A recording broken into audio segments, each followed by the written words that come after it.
கபாலீகரம் செய்தது கருணாநிதி. அன்றைக்கு கருணாநிதிக்கு தகுதி இல்லை என்று அவர் இந்த நாற்காலி நமக்கு கிடைக்காது என்ற ஒரு சூழ்நிலை வரும்போது புரட்சி தலைவர் காலிலே விழுந்து இன்றைக்கு கருணாநிதி என்ற திமுக என்ற இயக்கத்தினை தன் வசம் பதித்துக் கொண்டார்.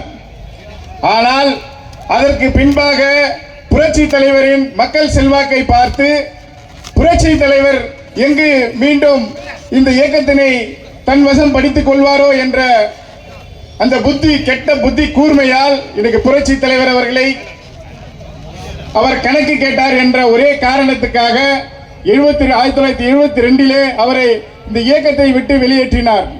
அதன் பின்பு இந்த இயக்கம் திமுக என்ற இயக்கம் பெருந்தகை அண்ணா அவர்களால் உருவாக்கப்பட்ட இந்த இயக்கத்தினை கட்டி காத்து அவர்கள் பெயரிலே அனைத்து இந்திய அண்ணா திராவிட முன்னேற்ற கழகம் அனைத்து இந்திய அண்ணா திராவிட முன்னேற்ற கழகம் என்ற இயக்கத்தினை உருவாக்கினார் புரட்சி தலைவர் பொன்மனச்செம்மல். இன்றைக்கு கருணாநிதி 13 ஆண்டு காலம் புரட்சி தலைவர் அவர்கள் உயிரோடு இருக்கும் வரை இந்த இயக்கத்திலே கருணாநிதியால் மீண்டும் முதலமைச்சராகக்கூடிய ஒரு சூழ்நிலை அவர்களுக்கு மக்கள் அளிக்கவே இல்லை. ஏனென்று சொன்னால் புரட்சி தலைவர் மக்கள் மனதிலே இடம்பெற்று மக்களுக்கான திட்டங்களையும் மக்களோடு மக்களாக வாழ்ந்ததனால் இன்றைக்கு கருணாநிதிக்கு அந்த வாய்ப்பினை 13 ஆண்டு காலம் இன்றைக்கு கொடுக்காமல் நிராகரித்தார்கள்.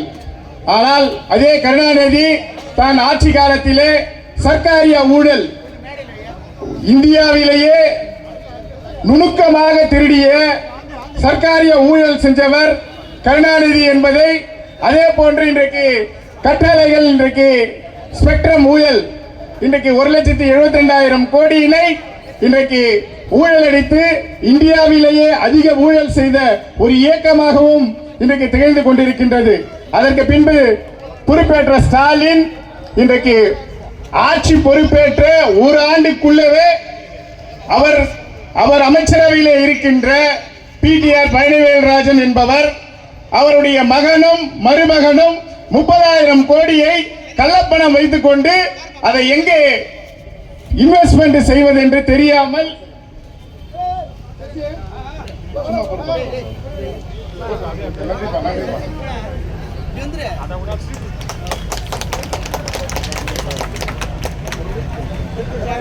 அதை எங்கே பதுக்கி வைப்பது என்று தெரியாமல் முடித்துக் கொண்டிருக்கின்றார்கள் என்று ஸ்டாலினுடைய முதல் அமைச்சர் பதவியில் இருக்கின்ற பிடிவேல் பழனிராஜன் அவரே ஸ்டேட்மெண்ட் கொடுத்திருக்கிறார். இந்த ஆடியோ எல்லாருக்கும் வந்திருக்குது. அப்போ கருணாநிதி ஆட்சி காலத்திலும் சரி, ஸ்டாலின் ஆட்சி காலத்திலும் சரி, இதற்கு பின்பு உதயநிதி ஸ்டாலினை அவர்கள் கொண்டு வந்தாலும் சரி, இந்த திமுக கட்சி என்பது ஊழல் மலிந்த கட்சி, பரம்பரையாக திருட்டு திமுக என்பது, திருடர்கள் திமுக என்பது, திமுக திருடுவதற்கென்றே இந்த நாட்டிலே இன்றைக்கு கபாலீகரம் செய்து கொண்டிருக்கின்றது.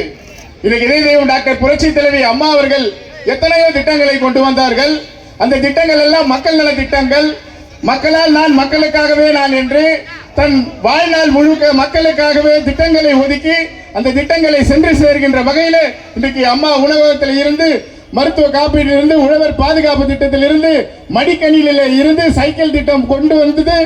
இது போன்று விவசாய பெருமக்களுக்கு பல்வேறு திட்டங்களை கொண்டு வந்து சாதனை சரித்த படித்தவர் இதயம் டாக்டர் புரட்சி தலைவி அம்மா அவர்கள். இன்றைக்கு அதற்கு பின்பு அண்ணன் கழகத்தின் பொதுச் செயலாளர் புரட்சி தமிழர் அண்ணன் எடப்பாடியார் அவர்கள் பொறுப்பேற்றவுடன் இன்றைக்கு அம்மா அவர்கள் என்னென்ன திட்டங்களை எல்லாம் கொண்டு வந்தார்களோ அந்த திட்டங்களை எல்லாம் இன்றைக்கு நிறைவேற்றி இன்றைக்கு கிராமப்புற பகுதியில் இருக்கின்ற நீர்நிலை பாதுகாக்க வேண்டும் என்ற காரணத்தினால்